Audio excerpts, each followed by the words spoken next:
Olá a todos, boa tarde. Eu sou Beatriz Endesc, da equipe de comunicação do Conviva.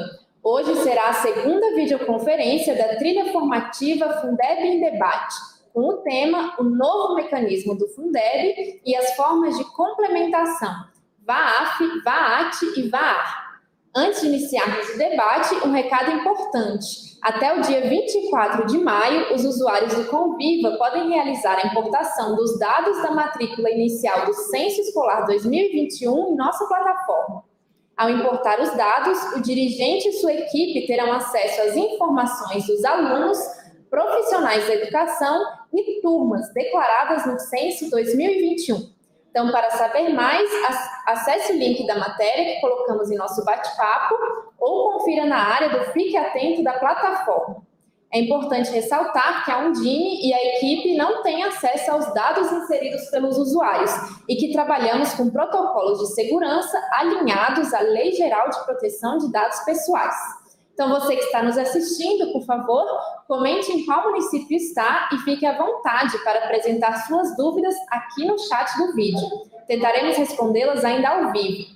Hoje contamos com a participação do professor Alessio Costa Lima, dirigente municipal de Baretama, Ceará, e presidente da Undime Região Nordeste, Silvia Gouveia, diretora de programa da Secretaria Executiva do Ministério da Educação, e André Carvalho, consultor em finanças públicas. Então, para começar, eu passo a palavra ao professor Alessio, que mediará essa nossa conversa sobre o novo Fundeb.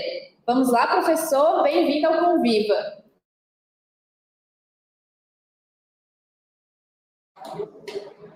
Bom, pessoal, desculpa, a gente teve um pequeno problema técnico com o professor Alessio, então eu vou chamar... O professor retornou? Oi, professor, bem-vindo ao Conviva. Tudo bom, Beatriz? Boa tarde, Beatriz, boa tarde a Silvia, boa tarde, meu amigo André, boa tarde a todos que nos acompanham nessa live de hoje. Temos um tema, dando continuidade ao nosso debate, nós estamos iniciando o segundo ano de implementação do Fundeb, que foi sancionado pela Lei 14.113 e regulamentado pelo Decreto 10.656, uma lei que foi sancionada em 2020 e o decreto que foi regulamentado e sancionado em 2021. Apesar de ambos serem bastante recentes, o Fundeb já foi alterado, recentemente, agora no ano 2021, também pela Lei 14.276, que foi sancionada no dia 26 de dezembro de 2021.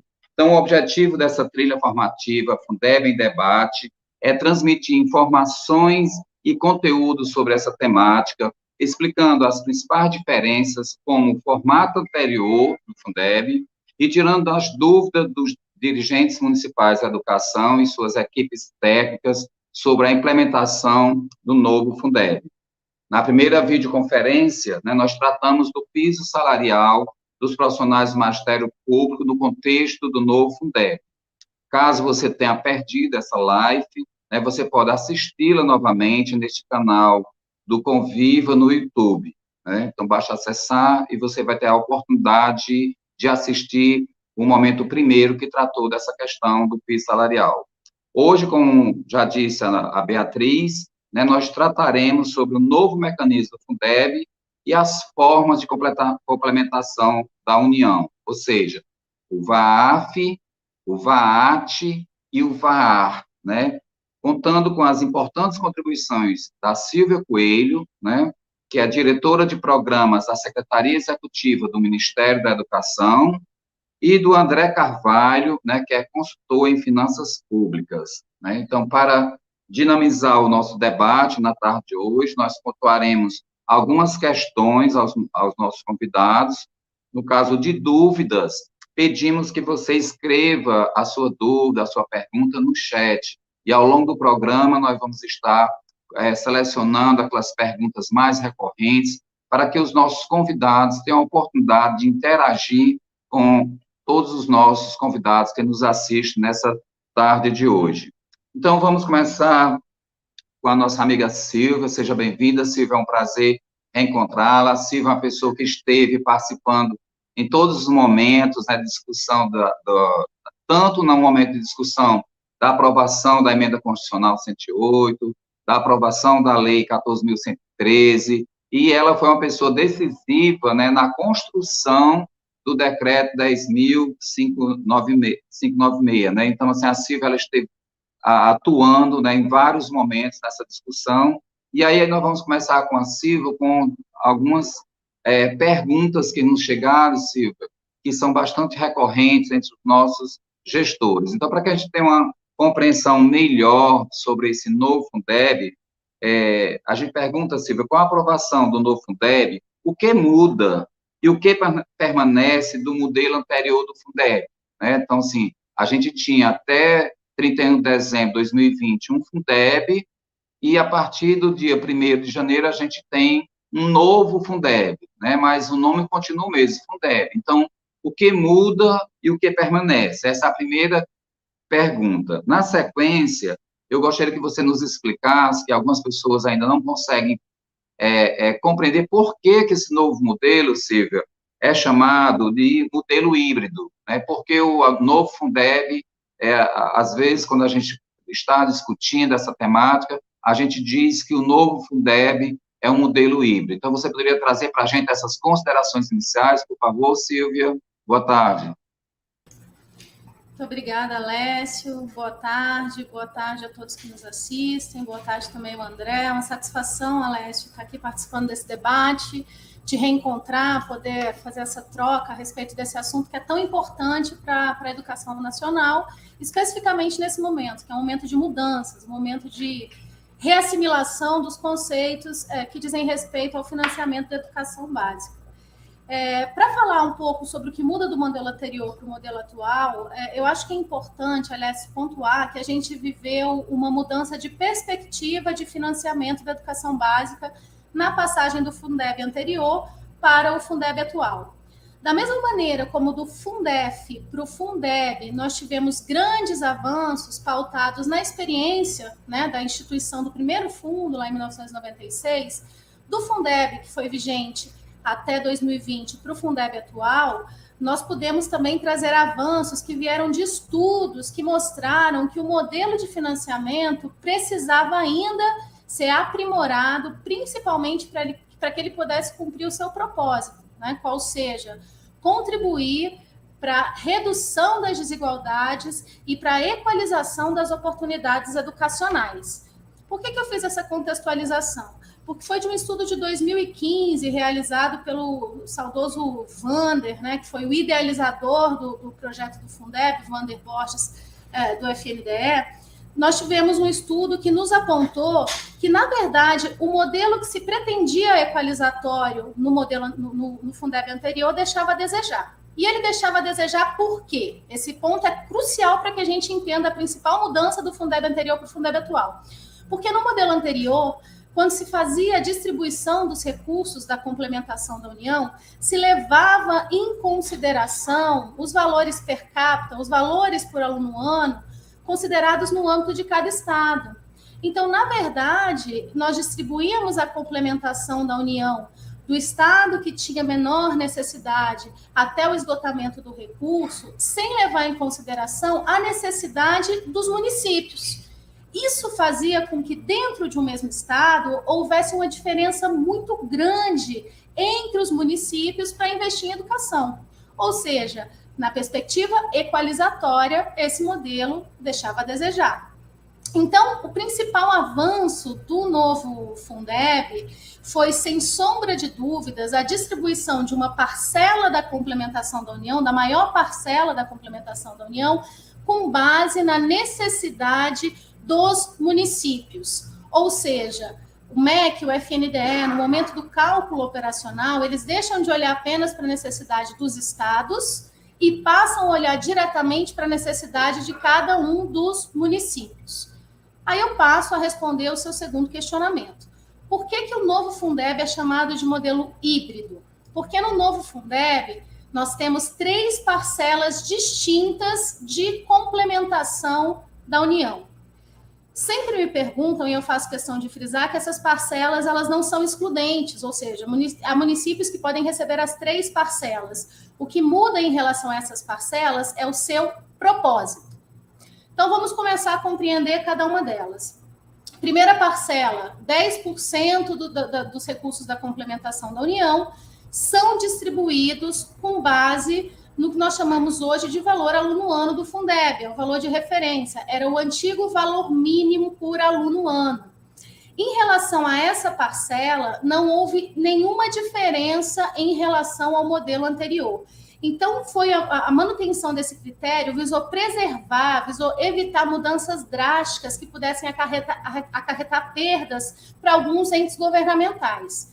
Então, 10% da complementação da União, a gente chama de complementação VAAF, e ela é distribuída com base no mesmo critério do Fundeb anterior, ou seja, olhando para a necessidade de cada um dos 27 entes da federação.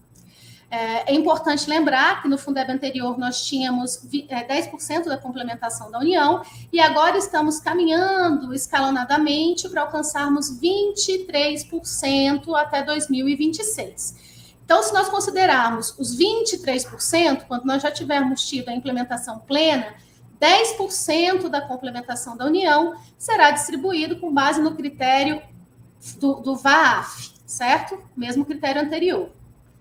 Qual é o outro critério de distribuição? O outro critério de distribuição vem desse modelo aprimorado, que olha diretamente para a realidade dos municípios. E esse critério nós chamamos de complementação VAAT, complementação com base no valor aluno-ano total, que está no percentual de 10,5%. Aliás, estará, quando nós alcançarmos os 23%, chegará a 10,5%.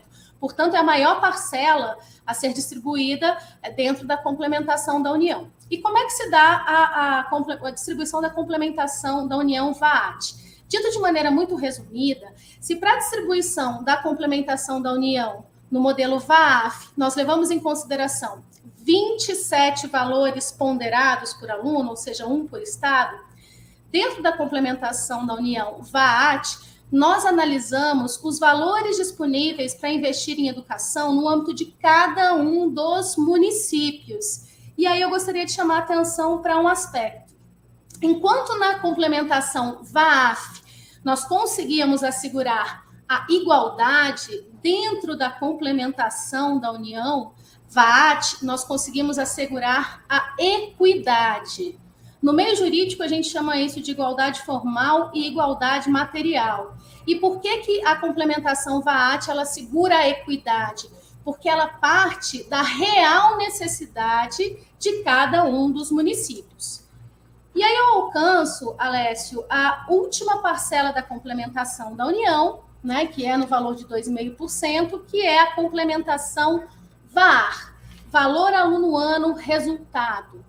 Por que surgiu essa parcela dentro do novo Fundeb? Porque um outro ponto em relação ao qual se percebeu que caberia um aprimoramento foi o ponto que diz respeito ao incentivo à melhoria de gestão em busca de melhores resultados educacionais, né? Então, quando se olha para uma determinada realidade de um determinado ente governamental e se verifica que, apesar dos recursos estarem elevados, os indicadores educacionais ainda deixam a desejar, o que se tem entre esses indicadores e o recurso repassado, muitas vezes é uma questão relacionada à melhoria de gestão.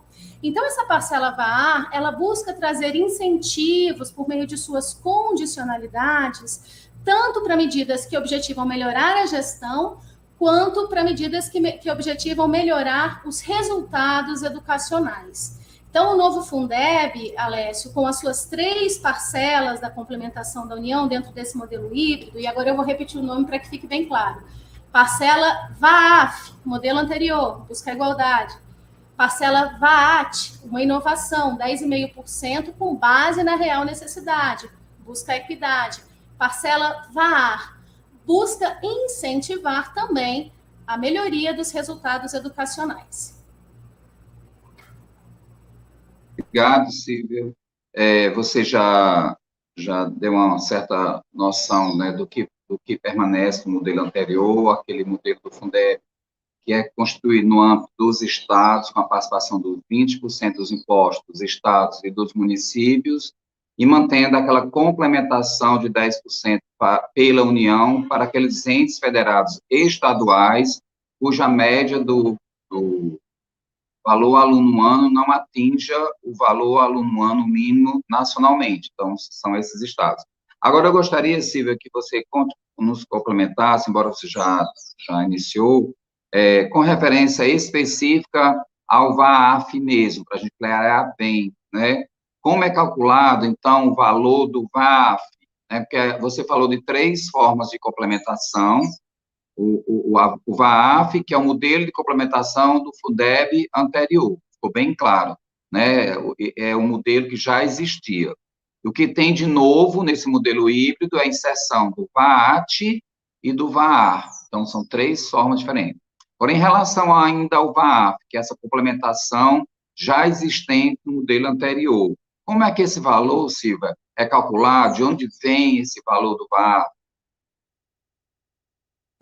E eu diria mais ainda, como se, nessa linha, para que as pessoas entendam melhor a noção de fundos estaduais, como se organizam, né, esses fundos estaduais e quais são os entes federados que terão direito a essa complementação do VAAF, né, porque uma coisa está ligada à outra. Como é que eu calculo e quem terá direito a receber essa complementação do VAAF, que é aquela complementação que já existia no modelo anterior.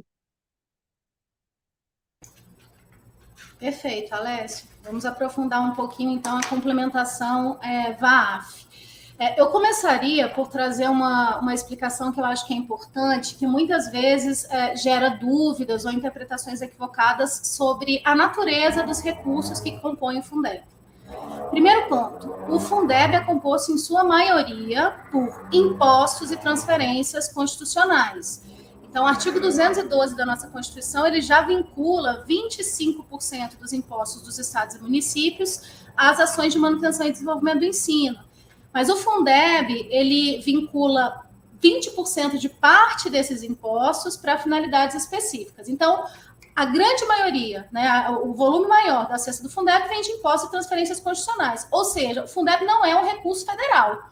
O Fundeb é um recurso que pertence aos próprios entes e que é redistribuído com base no número de matrículas. Como é que se dá esse processo, Alessio? Esse recurso passa pelo FNDE? Não, ele não passa. É feita a arrecadação pelos agentes financeiros que arrecadam os tributos no âmbito de cada estado e automaticamente já se aplica o coeficiente de distribuição com base nas matrículas para repartição dos recursos entre os municípios. Agora vamos chegar no cálculo da complementação do cálculo do VAAF a partir desse esclarecimento. Então, é feita a estimativa de recursos para um determinado ano, como, por exemplo, a 2022, no âmbito de cada um dos 27 estados. Os impostos que integram a cesta do Fundeb, eles são, na verdade, estaduais, de arrecadação estadual, em sua maioria. Então, é feita a criação dessa cesta com base nos impostos que são arrecadados pelos estados, com base nas transferências constitucionais, e aí se tem a estimativa de receita no âmbito de cada um dos 27 entes da federação. Depois é feito o levantamento das matrículas, também no âmbito de cada um dos 27 entes da federação. Feito esse levantamento, receita, matrículas, são aplicadas as ponderações do Fundeb, os famosos fatores de ponderação, e a partir disso se chega a um valor aluno-ano para cada um dos 27 estados, tá? Então, o valor aluno-ano, para a gente dizer de maneira bem simplificada, ele corresponde à divisão das receitas do estado pelas matrículas ponderadas. Isso vai trazer um valor aluno-ano para cada um dos 27 entes da federação. Depois disso, se calcula o percentual da complementação da União devido àquele exercício. O percentual da complementação da União no modelo anterior e no modelo atual para a complementação VAAF, ele é de 10% em relação ao total das receitas do fundo. Então, depois que você fez esse cálculo de cada um dos 27 valores aluno-ano de cada um dos 27 estados, é feita a distribuição da complementação da União do estado que possui o menor valor ponderado por aluno-ano até o esgotamento desse recurso, né? Graficamente, é como se nós tivéssemos uma escadinha. com os valores de cada um dos 27 estados. A complementação da União vai sendo distribuída até que ela seja esgotada. Quando ela se esgota, a gente chega à média que corresponde ao antigo conceito de valor aluno-ano nacional. Tá? Então, dentro do modelo VAAF, essa é a dinâmica básica de cálculo do valor mínimo e de critérios de distribuição da complementação da União. Quem tem direito de receber os recursos, qual município tem direito de receber os recursos da parcela VAAF? Assim como no modelo anterior, a parcela VAAF ela é recebida por aqueles municípios situados nos estados que se tornam beneficiários da complementação da União. Então, esse é o critério básico, é um critério mais amplo, um critério mais genérico. Quando nós publicamos, por exemplo, no mês de dezembro de cada ano, os parâmetros operacionais do Fundeb para o exercício seguinte, nós temos lá a lista de todos os estados beneficiários da complementação da União. Se o estado estiver listado dentro desses beneficiários, o município situado naquele estado, consequentemente, receberá recursos da parcela VAAF.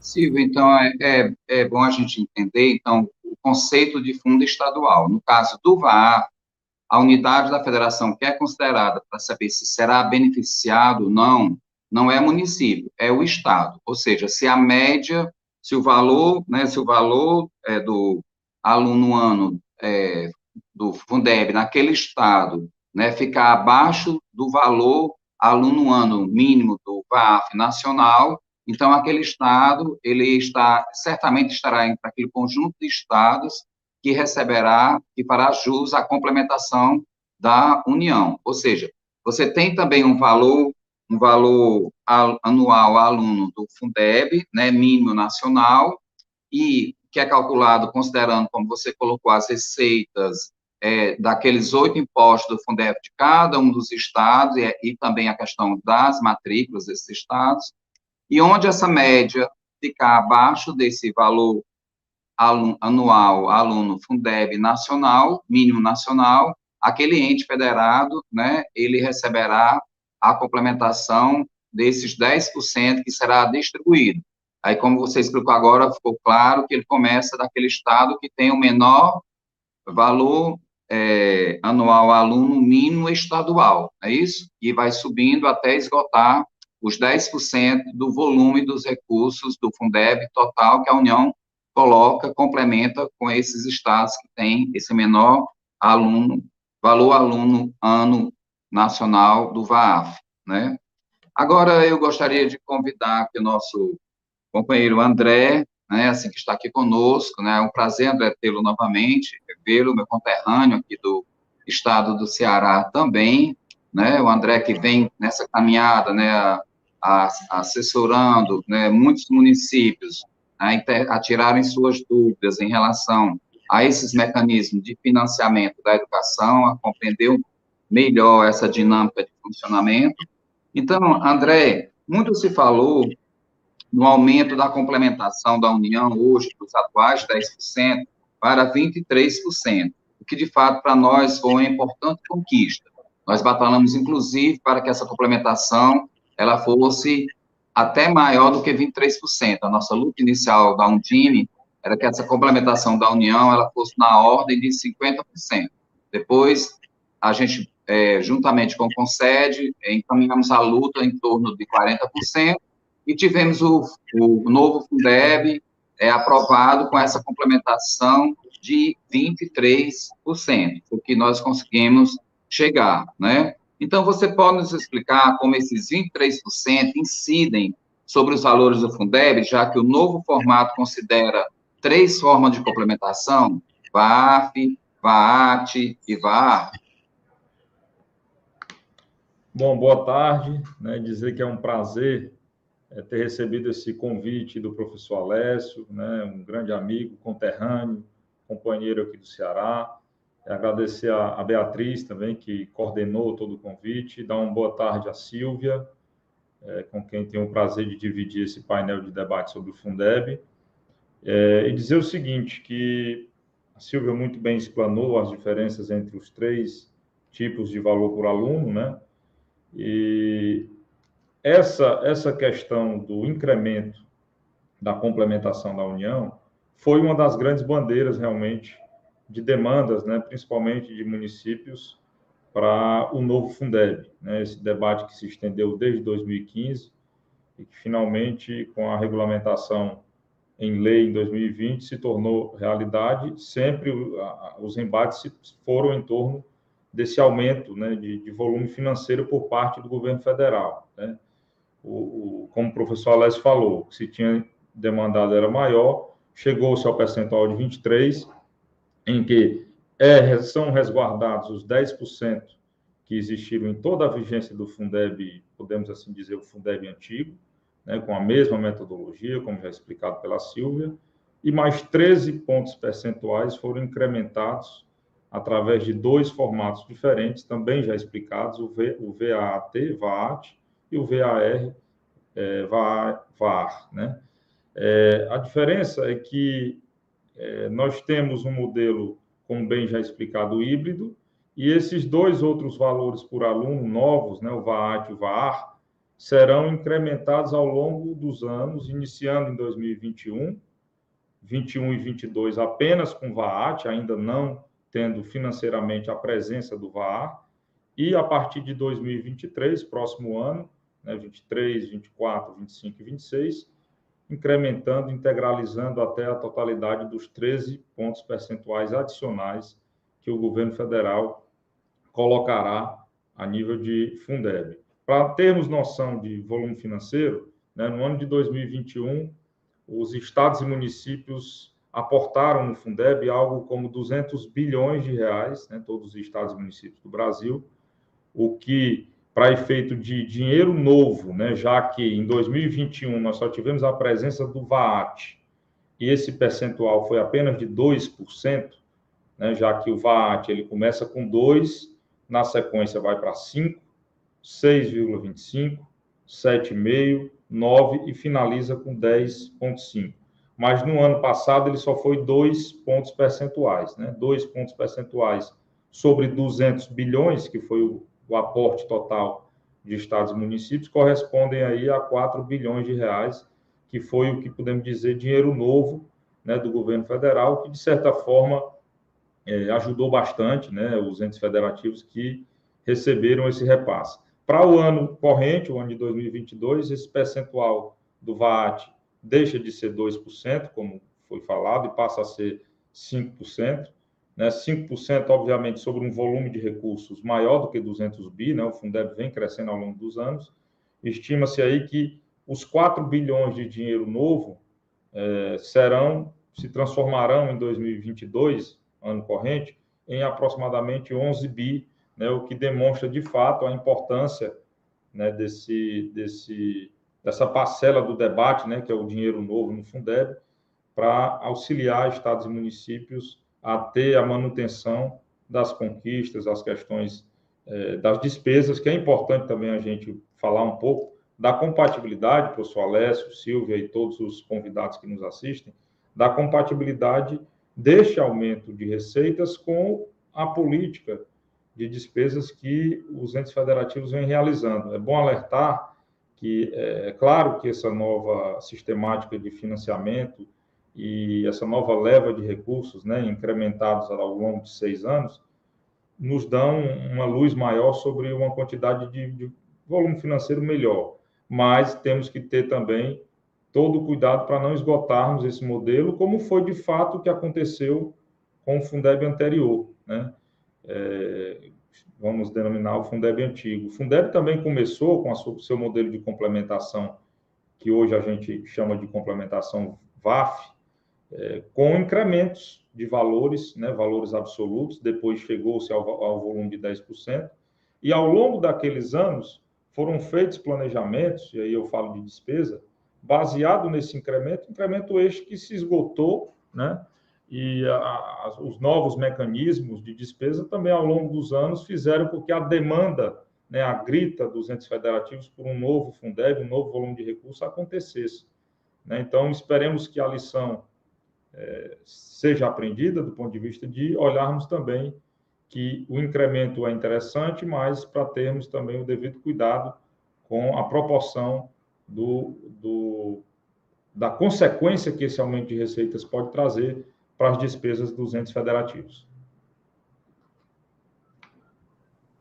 E, André, você fez um comentário sobre essa questão da introdução da complementação do VAT, né, Valor Anual Aluno Total, que ela inicia no ano de 2021 com 2%, que agora em 2022 ele já está em 5%, ou seja, 5% de todo o volume de recursos do Fundeb, né? Então, se o Fundeb está previsto em 200 milhões, por exemplo, esses 5% será calculado sobre todo esse volume de recursos, não é assim?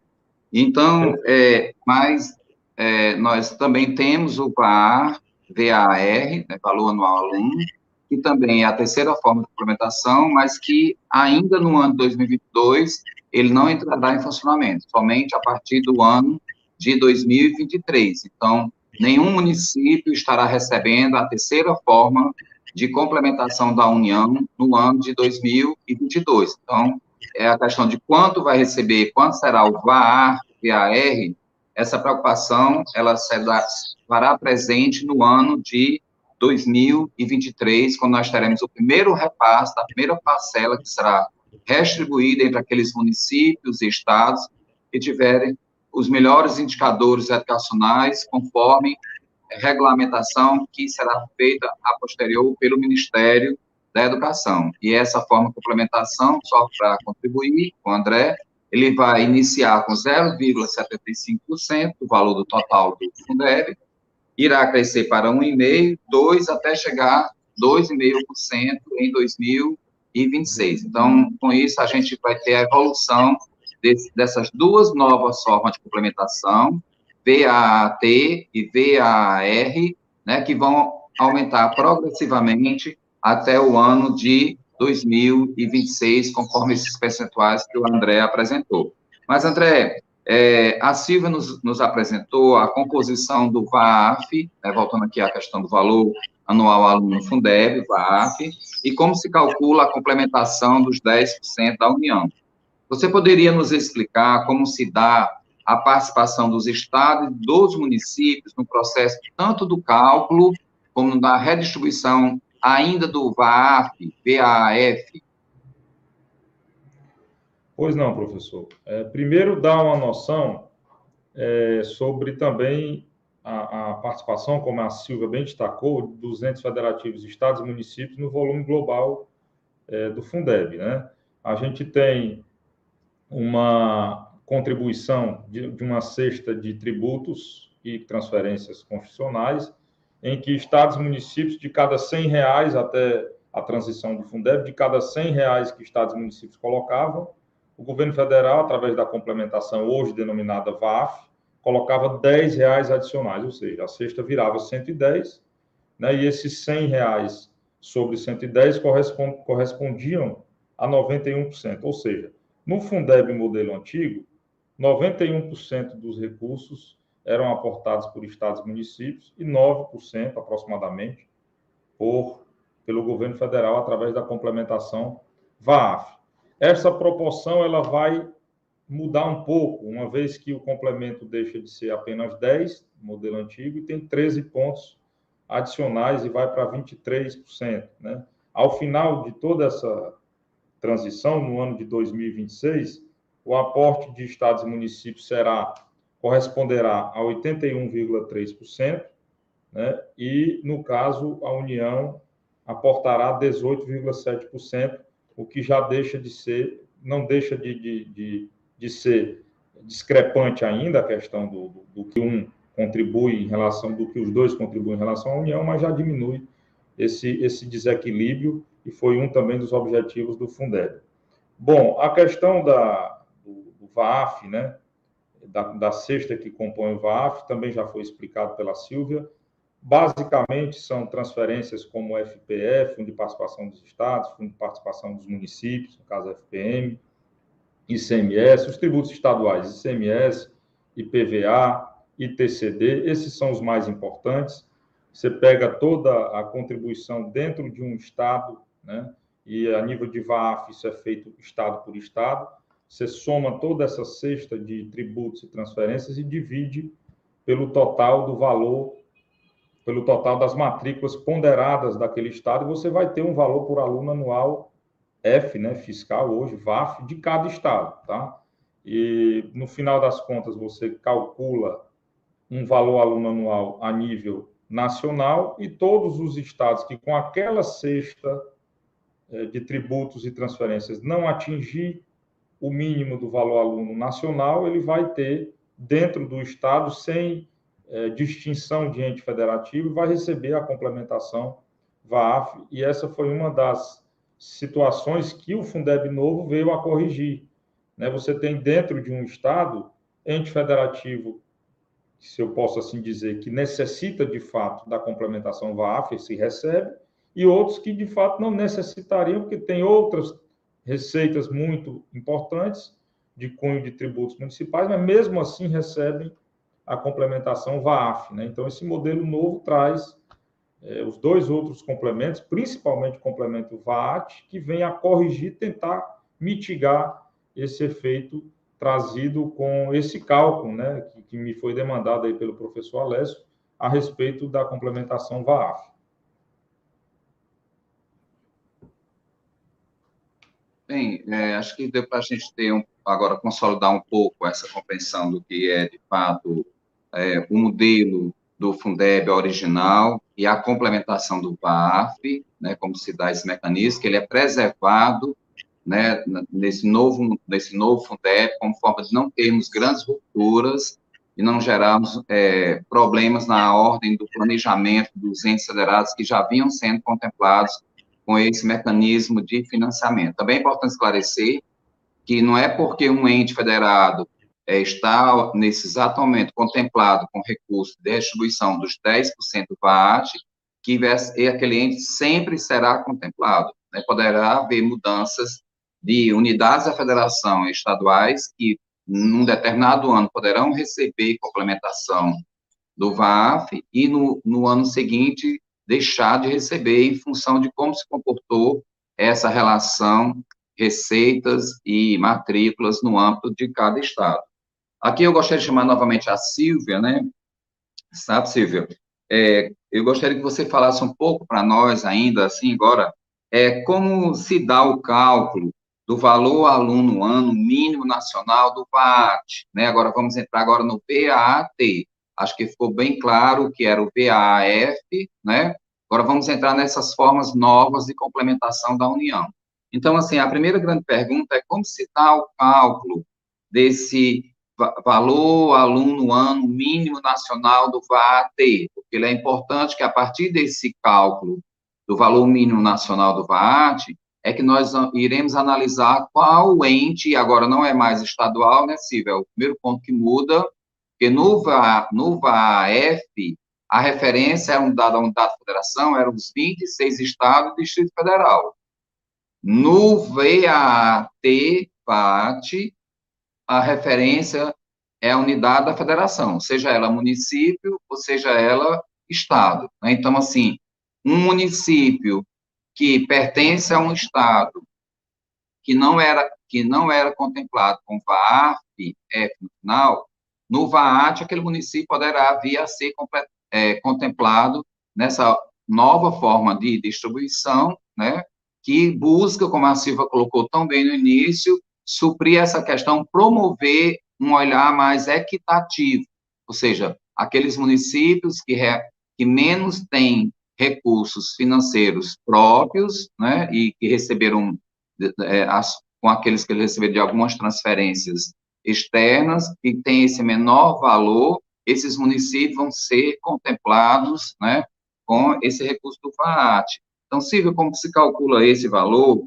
E do valor aluno ano VAT de cada município, porque uma coisa é o valor mínimo nacional, e a outra coisa é como no âmbito agora, já que a unidade de referência não é estado, mas cada ente, o próprio município, terá calculado seu valor aluno ano VAT. Então, como se dá também o cálculo do VAT no âmbito do município, né? Se no caso do VAT, há repasses de recurso de um ente federado para outro, porque no VAF a gente tem casos de municípios que aportam recurso na cesta do Fundeb, e na hora da partilha, ele recebe menos do que ele coloca. Então, há uma transferência de recursos de entes federados de um mesmo estado, de um município com maior poder econômico para o município menor poder econômico, no âmbito da unidade daquele estado.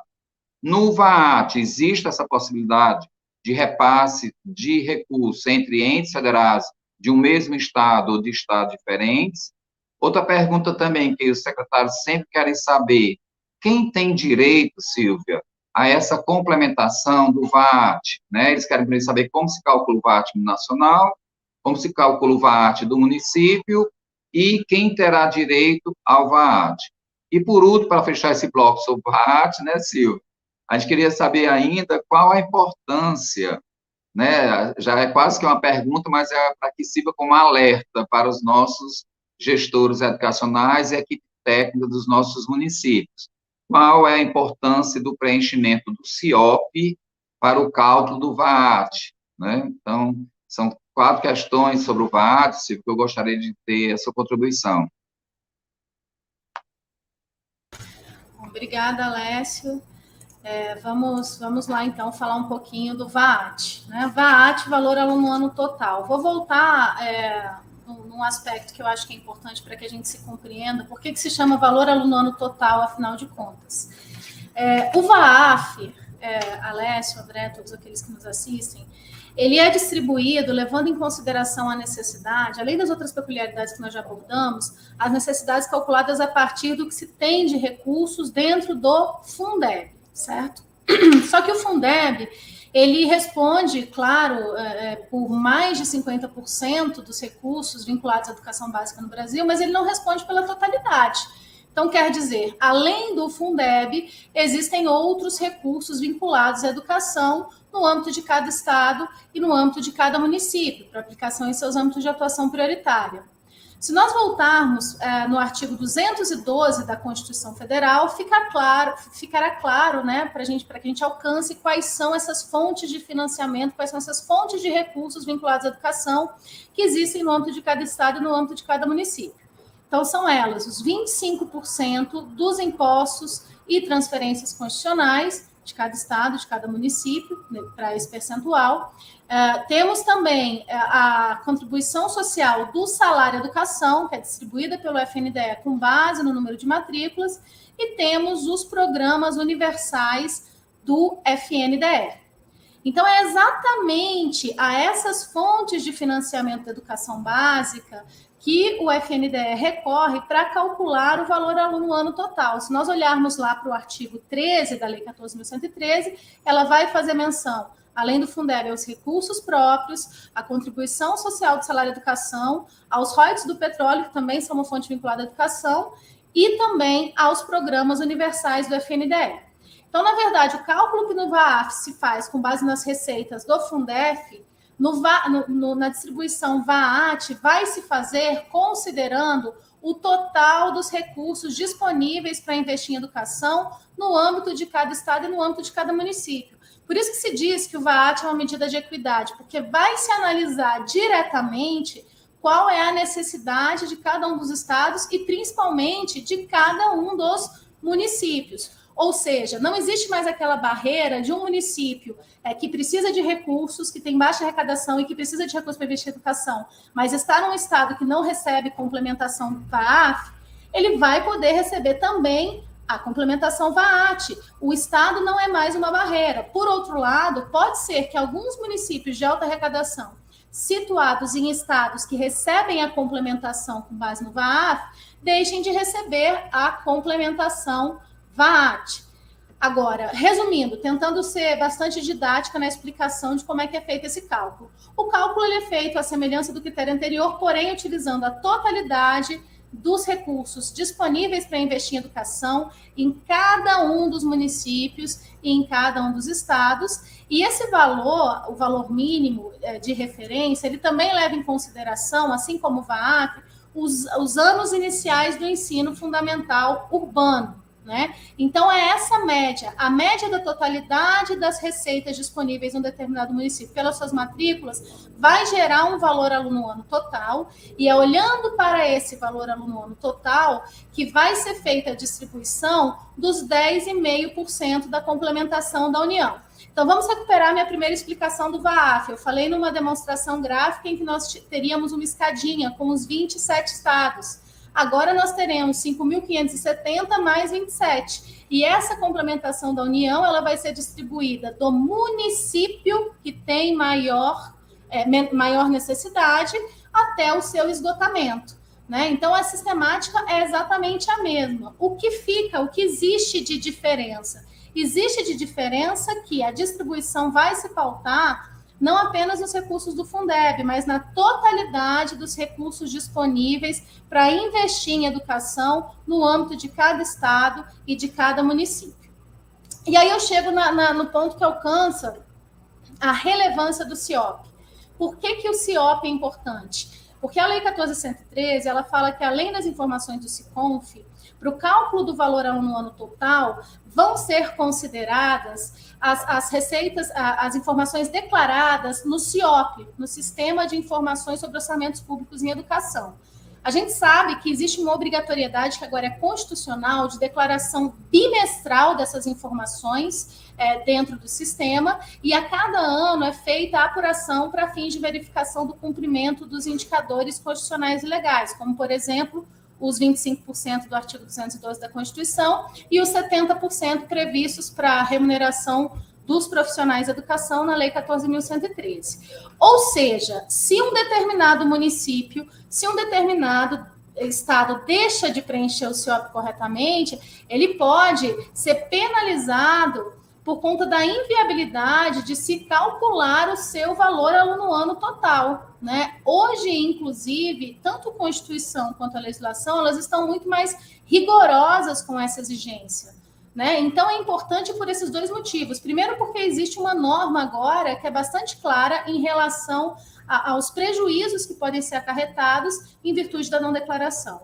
E o segundo ponto é que esse município ele pode acabar causando uma distorção dentro do próprio fundo, caso ele não faça corretamente a declaração de suas informações no CIOP. Eu sei que não foi objeto da sua pergunta, Alessio, mas eu só gostaria de pegar o gancho na importância da declaração e do correto preenchimento do CIOP para falar também sobre a importância do correto preenchimento do censo escolar. Se eu não preencho, se um determinado município declara de maneira equivocada ou deixa de informar alguma matrícula no censo escolar do ano anterior, ou informa esse aluno num segmento diverso ao qual ele pertence, por exemplo, o município declara que o aluno é da creche parcial quando ele é da creche integral. Isso pode acarretar um grave prejuízo para o município. E aí vale lembrar que no Fundeb anterior, na lei anterior, a gente não tinha nenhuma previsão categórica em relação à impossibilidade de retificação do censo e em relação à responsabilidade de gestor pelo correto preenchimento. Hoje, a 14.113, ela traz claramente esse dispositivo. Então, não só para fins de complementação VAAT, tá? Para fins de todo o Fundeb. É muito importante que o gestor se atente ao correto preenchimento dessas duas variáveis. O primeiro é a que se relaciona às receitas, que é uma das variáveis do fundo, e a segunda que se refere às matrículas. Qualquer distorção em receita ou qualquer distorção em matrícula vai causar também um impacto nos recursos, na distribuição dos recursos do Fundeb.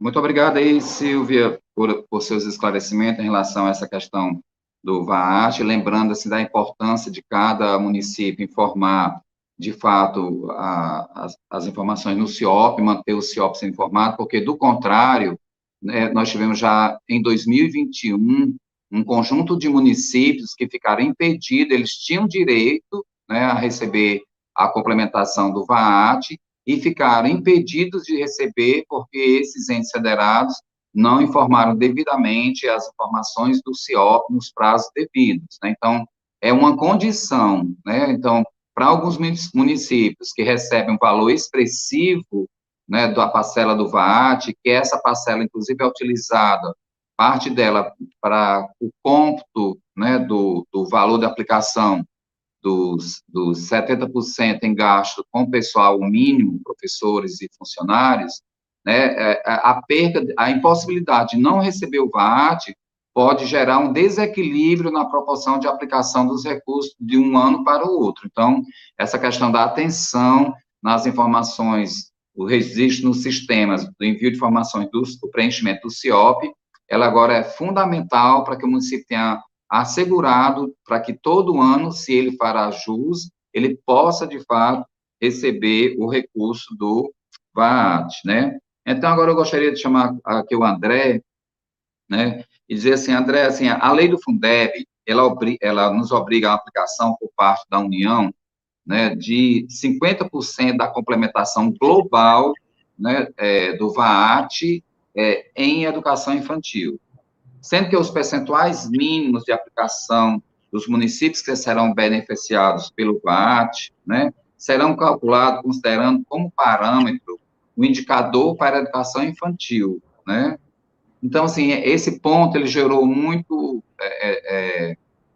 entendimento distorcido, porque quando é anunciado na lei do Fundeb, que é o percentual de 50% de aplicação global da União dos recursos do VAT, na educação infantil, muita gente internalizou que 50% seria a aplicação de cada ente federado. No entanto, o que vai dizer o que cada município que recebeu complementação do VAT, o que ele deverá aplicar em educação infantil, será o indicador da educação infantil, né? Então, assim, eu gostaria que você falasse sobre isso. E também, além disso, para o VAT, também fica determinado que 15% da complementação deverão ser aplicados em cada rede beneficiada em despesas de capital. Então, assim, eu gostaria que fizesse essas duas considerações, como os municípios devem organizar a contabilidade para o cumprimento desses percentuais mínimos, e que despesas podem ser incluídas nessas duas rubricas, tanto nessa rubrica de gasto com percentual de educação infantil, que é dado pelo indicador da educação infantil do município, que esse número pode oscilar para mais de 50%, ou para menos de 50%, conforme a taxa de cobertura do município e conforme o nível socioeconômico das crianças da educação infantil naquele município, né? Então, eu pediria para você dizer como é que, contabilmente, a gente faz essa comprovação dos 50% da educação infantil e dos 15% em despesas de capital, e o que pode e o que não pode entrar numa e na outra rubrica. Tá. A pergunta do professor é excelente, porque já traz um conteúdo denso aí, bem informativo. Quer dizer, ao longo do ano passado, houve, durante uma boa parte do ano, essa dúvida sobre essa questão dos 50%, que de fato são 50% globais, né? Existe uma portaria, a portaria 276 de 2021, que traz alguns critérios, e através desses critérios, que é a questão do atendimento e da vulnerabilidade, ele coloca um percentual aí individualizado para cada ente federativo, e que é tão maior quanto for menor o atendimento educacional na educação infantil daquele ente federativo. Então, primeiramente, é importante para cada município verificar, isso tem no site do FNDE, qual o percentual do seu complemento VAT que ele deve destinar para a educação infantil. Isso posto, há as adaptações contábeis que cada ente federativo deve fazer, né? Ao longo de 2021 já foi um aprendizado, né? Embora o VAT, a complementação VAT, ela tenha iniciado a ser repassada apenas em julho, diferentemente desse ano, mas nós tivemos aí 5 meses do ano em que as contabilidades, as gestões municipais já puderam se adaptar, mas o mais importante é poder subdividir o registro contábil das despesas em educação infantil, ensino fundamental. Muitos deles nem tinham essa subdivisão, né? Isso dificultou para você comprovar, contabilmente falando, o investimento a despesa em educação infantil, tá? E dentro da questão do investimento, nós temos esse percentual individualizado na educação infantil, que varia para mais ou para menos, ali oscilando em torno de 50%, mas nós temos também uma obrigatoriedade de se utilizar o mínimo de 15% do total da complementação VAT recebida pelo ente federativo para despesa de capital, né? Que na contabilidade, despesa de capital, que é investimento, é tudo aquilo que agregue patrimônio ao ente federativo. Uma construção ou uma compra de material permanente, uma compra de equipamento, tudo que pode ser registrado na rubrica contábil chamada despesa de capital. Deixando claro que essa despesa de capital não tem a necessidade de ser na educação infantil. É uma despesa de capital, uma vinculação para uma despesa de capital na responsabilidade de gasto que o município tem, ou seja, ensino fundamental e educação infantil.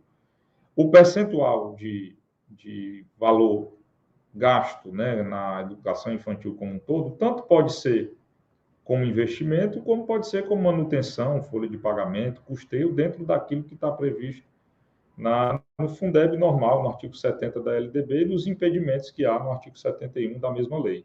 Tá? Então, essas situações são importantes de se observar cada ente federativo, o seu percentual, lá no FNDE tem, repito, e verificar junto às suas contabilidades se já há essa subdivisão de despesas no infantil, despesas no ensino fundamental, e como vem sendo tratada essa questão da escrituração dessa despesa quando o volume financeiro que é utilizado é o VAT. A gente lembra também que os relatórios oriundos da Lei de Responsabilidade Fiscal, você tem lá um relatório resumido de execução orçamentária, que é aquele que traz todos os itens de aplicação em educação, o mínimo de 25% constitucional, o mínimo de 70% constitucional e também da lei do Fundeb, o mesmo já contempla, a partir do final do ano de 2021, se você for lá, relatório resumido de execução orçamentária do 6º bimestre de 2021, você já vai encontrar essas duas novas subvinculações trazidas pela lei do Fundeb, a lei do novo Fundeb. Os 15% mínimos em despesa de capital oriundos de todo aquele repasse da complementação VAT e o valor mínimo que foi gasto, né, com a educação infantil, variando em percentual a depender do ente federativo e do seu atendimento educacional na educação infantil e vulnerabilidade social. Você já explicou aqui uma das perguntas aqui da Miriam Pereira Lima dos Santos, lá do município de Triunfo, no Pernambuco. Ela gostaria justamente de saber em que pode ser aplicado os recursos VAT, mas ela acrescenta ainda se existe, André, alguma vinculação ao uso para pagamento pessoal, se tem algum limite, eu tenho que aplicar algum percentual específico sobre os recursos do VAT para pessoal, já que todo o recurso do VAT incide no cálculo para calcular o percentual de aplicação dos 70% mínimo com o pessoal? Professor, o que existe do total do Fundeb VAF e complementação VAT, o total desses dois, 70% mínimos devem ser gastos com profissionais da educação. Lembrando que, em 2023, quando entrar a complementação VAR, a oriunda de resultado, esta não comporá a base de receita sobre a qual deve-se aplicar os 70%. Então, não existe uma subvinculação interna à complementação VAT para pessoal. O que existe é os 70% do total recebido entre VAF e complementação VAT. Aí é a obrigatoriedade que o município tem de aplicar. É bom essa explicação, porque no âmbito da contabilidade de alguns municípios, como eles vão considerar que esse recurso será contabilizado para os 70%, alguns estão orientando, né, que necessariamente se separe 70% para gasto com o pessoal, como forma de disciplinar e de organizar esse recurso. Mas é bom explicitar, como a André está colocando, essa obrigação se aplica sobre o cômputo geral dos recursos do Fundeb com a complementação do VAT, não necessariamente em cima dos recursos do VAT incide a obrigação de 70% para gasto pessoal. Do ponto de vista da lei, o que existe a obrigação é do cumprimento de 50% para a educação infantil e de 15% para a despesa capital, que, como o André bem coloca, poderá ser despesa capital tanto do fundamental como da educação infantil. André, ainda continuando contigo, eu sei que o teu horário está bem corrido, né, eu gostaria de saber, assim, como o VAR será calculado, já agora passando para essa terceira forma de complementação, né, que encerra aqui as discussões sobre o VAT, né, algumas perguntas aqui já chegaram aqui sobre o VAT, eu já repassei. Agora, em relação ao VAR, né, valor anual aluno resultado, calculado para fins de complementação da União, como será calculado essa questão do VAR, e quem terá direito à complementação do VAR, né, em relação ao VAR, que é o mecanismo novo, a terceira forma de complementação, como será calculado para fins de recebimento dessa complementação da União, e quem terá direito a essa complementação do VAR. Bom, muito importante, Alessio, essa pergunta, para a gente esclarecer, acima de tudo, né, que esses repasses da complementação VAR, que se iniciam em 2023, e que terão por base a avaliação do Sistema Nacional Prova Brasil do ano passado, né, porque é assim que é feito, geralmente, a avaliação em um ano, os dados são compilados no ano subsequente e a base financeira, né, o repasse financeiro no segundo ano, ou seja, avaliação em 21 para repassar a complementação VAR em 2023. É importante saber que existem condicionalidades para, digamos assim, concorrer ao recebimento dessa complementação, né? E lá, para quem quiser tomar nota, o artigo 14 da Lei 14.113, a lei do novo Fundeb, ele cita claramente 5 condicionalidades. Uma delas está excepcionalizada em função da questão da pandemia, que é a participação de 80% na avaliação do ano passado, mas as outras, né, você tem provimento de cargo e função de gestor escolar por critérios técnicos de mérito e desempenho. Essa é importante porque a gente já sabe, né, no dia a dia, e o Alessio conhece muito bem, que é dirigente municipal há vários anos e milita muito na questão nacional também, que há uma dificuldade política nessa situação, mas que agora é um mecanismo de condicionalidade existente no novo Fundeb para que se tenha condição de competir, né, ao recebimento dessa complementação VAR. Outra condicionalidade é a redução das desigualdades educacionais, socioeconômicas e raciais medidas nos exames nacionais, a implementação de uma parcela importantíssima do regime de colaboração, e aí eu faço menção ao chamado ICMS educacional, modelo que nasceu no estado do Ceará, em 2007, e que agora é constitucional e que se tem aí até agosto de 2022, todos os estados do Brasil deverão implantar esse ICMS educacional, repassar parte do ICMS através do resultado que cada município tem na educação, né? O Fundeb também trouxe isso na emenda constitucional 108, e este regime de colaboração ele tem que estar implementado também como uma condicionalidade para a complementação VAR, né? E aí é uma realidade que vai mudar de estado para estado. Hoje nós só temos, se não estou enganado, 8 municípios, 8 estados com essa situação implementada em lei estadual ou constituição estadual, então todos devem correr aí até o agosto de 2022, né, para fortalecer essa situação do regime de colaboração.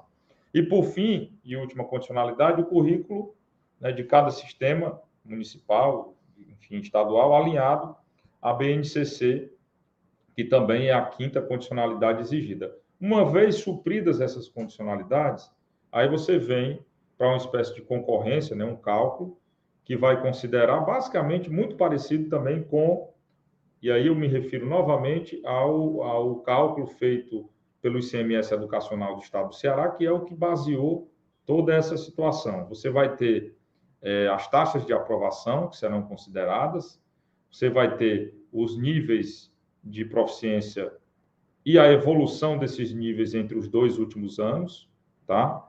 Você vai ter a taxa de participação no exame nacional e alguma medida de equidade, que vai corrigir toda a questão dos níveis de proficiência, junto com a taxa de participação.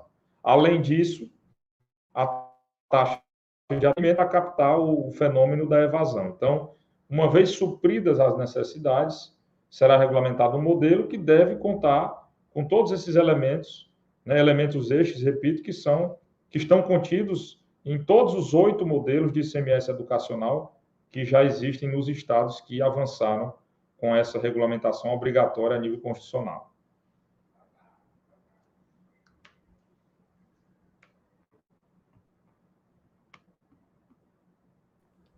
Muito obrigado, André. Assim, tem até uma pergunta que chegou aqui, né, do secretário da Educação, Alisson Sodré, se o município descumprir apenas a meta 19 do PNE, que está ligada a essa questão da critérios técnicos de seleção do gestor, se ainda assim ele receberá o VAA. Então, ficou claro pela fala do André, né, que se o município não atender todos esses 5 condicionantes, não é um ou outro, ele terá que atender os cinco condicionantes. Então, se ele deixar de atender, André, Alisson, Sodré, o critério de não ter mecanismos de seleção técnico para os seus gestores escolares, disciplinado em leis ou decretos no âmbito do município, esse município já não cumpre o primeiro condicionante e, consequentemente, não fará jus ao recebimento. Ainda sobre esse assunto, eu gostaria agora de ouvir a Silvia, né, sobre essa questão do VAR. Silvia, o André, ele nos apresentou aqui, né, as condicionalidades, as 5 condicionalidades para recebimento da complementação do VAR, né, a lei, no seu artigo 14, ela é bem clara, as 5 exigências, né, que a gente está chamando de condicionalidade, mas são 5 exigências cumulativas, ou seja, não é uma ou outra, tem que atender a 5, né? E aí eu pergunto, Silvia, você que trabalha na Secretaria Executiva do Ministério da Educação, como o MEC está se organizando, né, e acompanhará o cumprimento de cada uma dessas condicionalidades, né, já que o VAAT já vai ser implementado a partir de 2023, né? A gente sabe que pela mudança na lei do Fundeb, pela lei 14.276, né, essa questão da restituição do VAA será disciplinada por regulamento a ser publicado pelo Ministério da Educação, mas, Silvia, para além da questão da regulamentação de como se dará, né, os critérios para fazer a escolha dos municípios, a verificação dessas 5 condições, como que o MEC está se organizando para verificar isso? Especialmente essa que o professor já nos perguntou aqui no chat, em relação aos critérios técnicos para a seleção de gestores escolares. Perfeito. Obrigada, Alessio.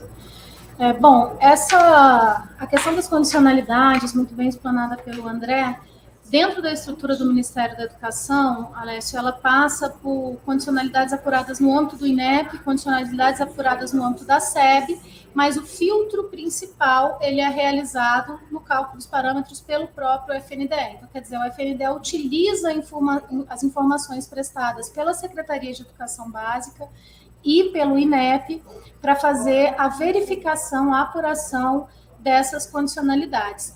É importante deixar claro, né, a questão, acho que da obrigatoriedade do cumprimento de toda já foi sanada, mas que essas condicionalidades, elas são condições que antecedem, né, a habilitação, elas são condições para habilitação.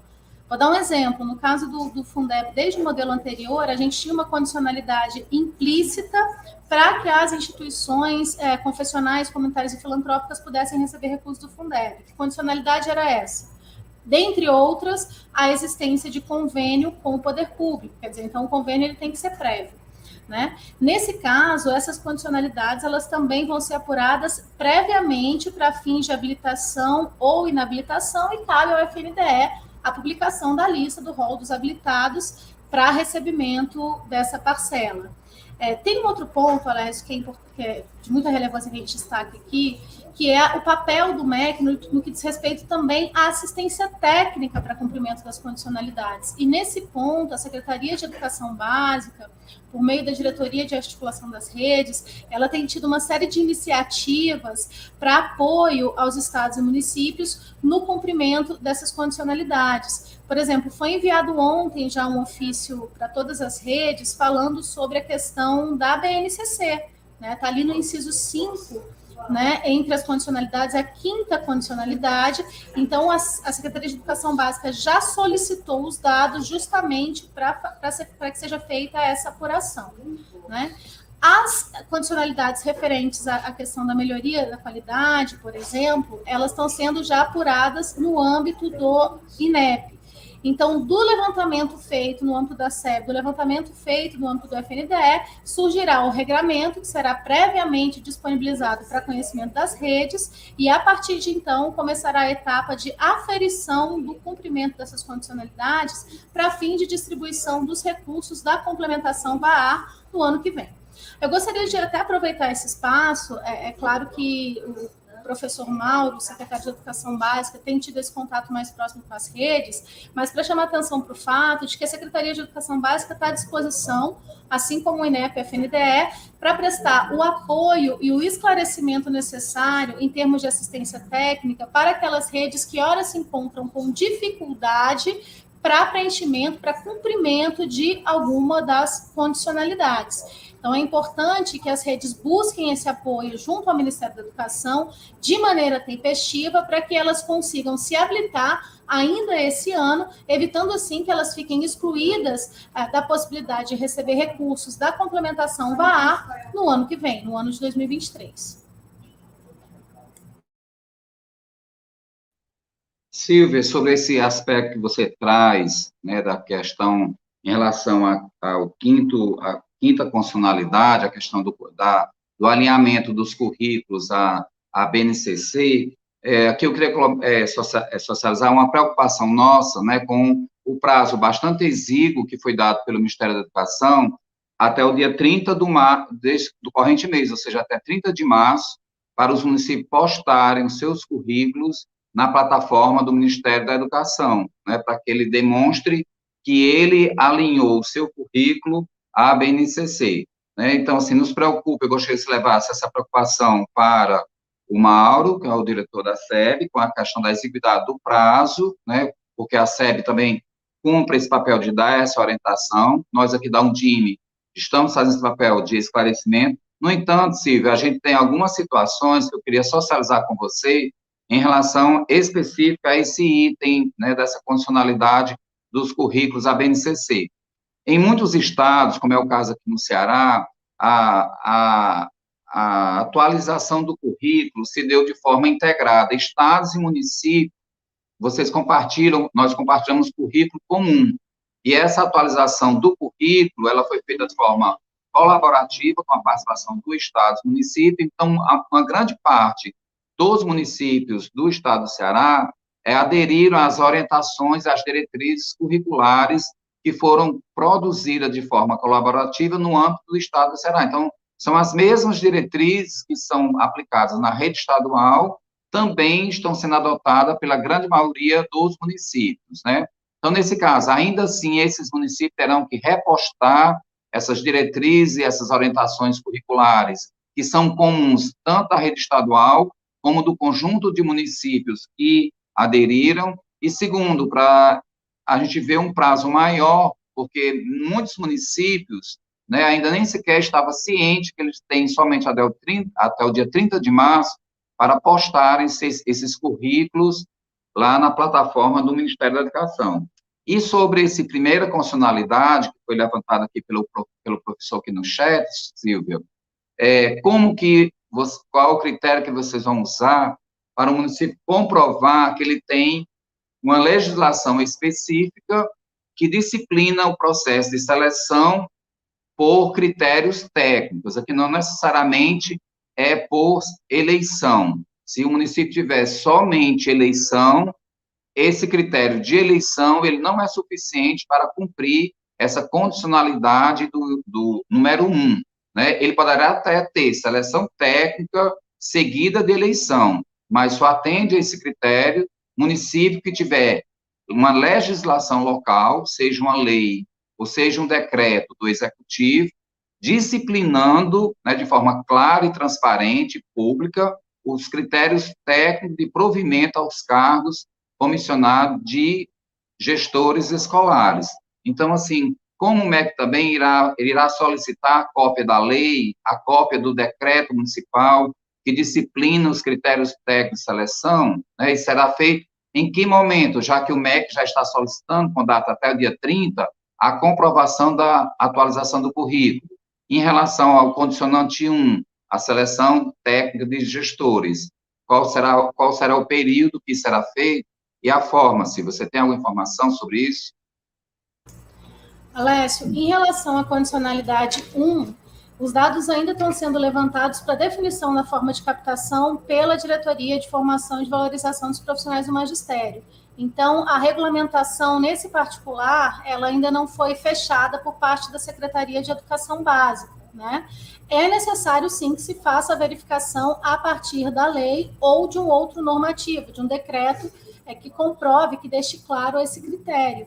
Mas a diretoria que trata da parte da formação e de valorização dos profissionais do magistério ainda está definindo as balizas para aferição do cumprimento dessa condicionalidade. Qual é a minha percepção, Alessio? E no caso das condicionalidades todas, duas me despertam especial preocupação, e são exatamente essas duas que você mencionou aqui. Eu acho que é importante que a gente deixe, e é meu papel aqui fazer isso, um canal aberto, para que a gente faça agendas específicas aqui, Ministério da Educação, Undime, para que a gente possa ter conhecimento acerca das dificuldades das redes e adequar essas dificuldades à regulamentação que vai ser posta. Porque, afinal de contas, nós estamos falando de uma medida que pode excluir alguns entes do recebimento de uma parcela da complementação da União.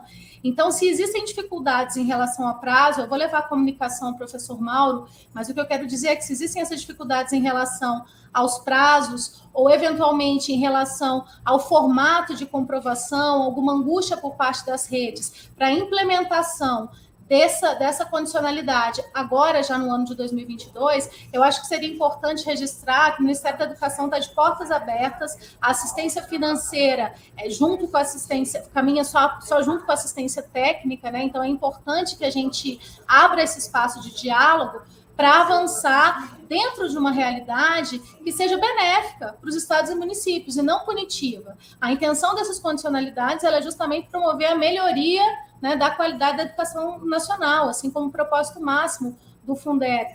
Mas é importante que, no ínterim dessa implementação, a gente consiga compreender quais são as dificuldades maiores da rede e abarcar essas dificuldades dentro da nossa forma de captação das condicionalidades para fim de distribuição da complementação VAR.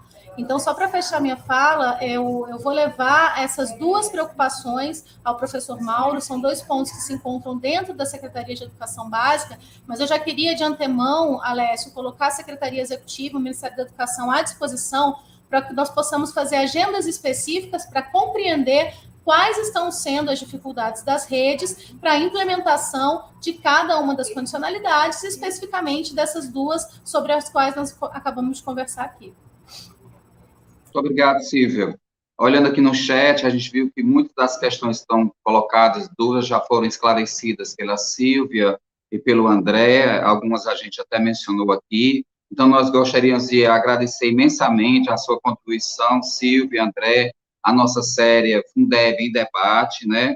E para podermos encerrar esse nosso segundo programa sobre essa série Fundeb Debate, eu gostaria que vocês fizessem seus últimos comentários, gostaria de passar a palavra aqui para o André, para ele fazer as suas considerações finais, e na sequência, Silvio, para você, desejar meu muitíssimo agradecimento em nome do nosso presidente nacional, professor Luiz Miguel, em nome de todos os 5.568 dirigentes municipais da educação em todo o país, né, a gente agradece a participação, a disposição sua e do André de estar nessa tarde hoje, enriquecendo e tirando dúvidas nas nossas equipes técnicas em todos os nossos municípios brasileiros. Muito obrigado, Silvia, o André inicialmente, com a palavra, na sequência, Silvia, e muito obrigado.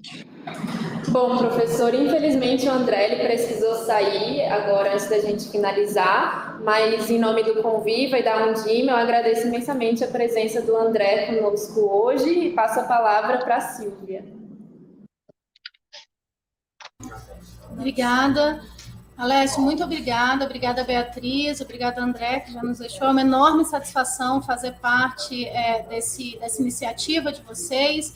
Você, Alessio, sabe o quanto, para mim, como profissional da educação, é importante que a gente consiga, tanto quanto possível, levar esse apoio, né, aos nossos municípios, para que a gente consiga, mais do que criar um Fundeb ideal, que foi o que nós tentamos, mas implementar um Fundeb ideal que, de fato, contribua para a melhoria da qualidade da nossa educação. Então, muito obrigada, estou à disposição para outras oportunidades, Alessio, para outras necessidades que a Undime tenha no que diz respeito à implementação aí do novo Fundeb. Muito obrigada.